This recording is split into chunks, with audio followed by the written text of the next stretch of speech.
Grace period. Ano ba ang grace period? Tipong lagi nating naririnig pag tayo ay pinibigyan ng palugit, pag tayo ay kino-consider at tayo ay ina-extend sa ating mga bayarin. Kaya sa oras na to, pag-usapan natin ito.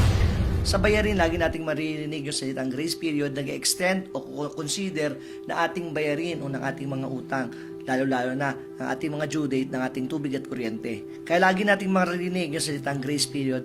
Saan ba talaga nanggaling yung salitang grace period? Unang-una, huwag natin kakalimutan na ang salitang grace o salitang grasya ay kalooban ng ating Diyos Ama. Ipinagkaloob niya po si Jesus na kanyang anak upang tayo ay magkaroon ng buhay na walang hanggan. Maaalala natin sa lumang tipan, kwento ni Noah, bago sinara ang mga pintuan ng kanyang arka. Kanyang tinawag ang mga tao upang sumunod sa kalooban ng Diyos Ama sa paghahanda sa paparating na sakuna.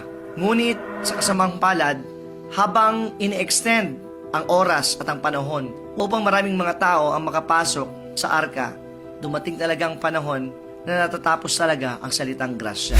Oo, tama ka. Kaya nga may period sa huli kasi ang grace or ang grasya ay may hangganan. Kaya maintindihan natin mga kapatid, hindi lamang ito sa kwento sa lumang tipan o sa kwento kay Noah at marami pang iba. Tulad na lang sa bagong tipan, the 5 wise virgins and the 5 foolish virgins.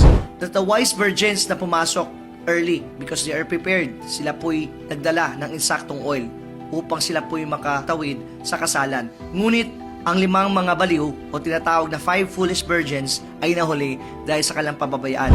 Kaya dumating ang punto na isinarado ng Panginoon ang pintuan sa kasalan. Kaya makikita at maintindihan natin mga kapatid, ang pintuan sa Noah's Ark at ang pintuan sa kasalan ay walang pinagkaiba. Oo, tama ka. Dahil meron talagang period pagkatapos ng kabutihang loob na ipinapakita at kinagawa ng Diyos Ama. Tulad na lang sa panahon ni Abraham, ang negosasyon ni Abraham at ang Diyos Ama. Kaya sinunog niya ang Sodom at Gomorrah.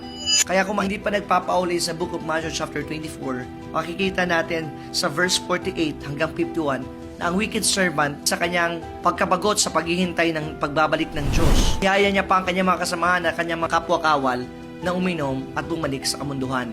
Kaya hindi inaasahan na bumalik at babalik si Jesus na hindi natin alam.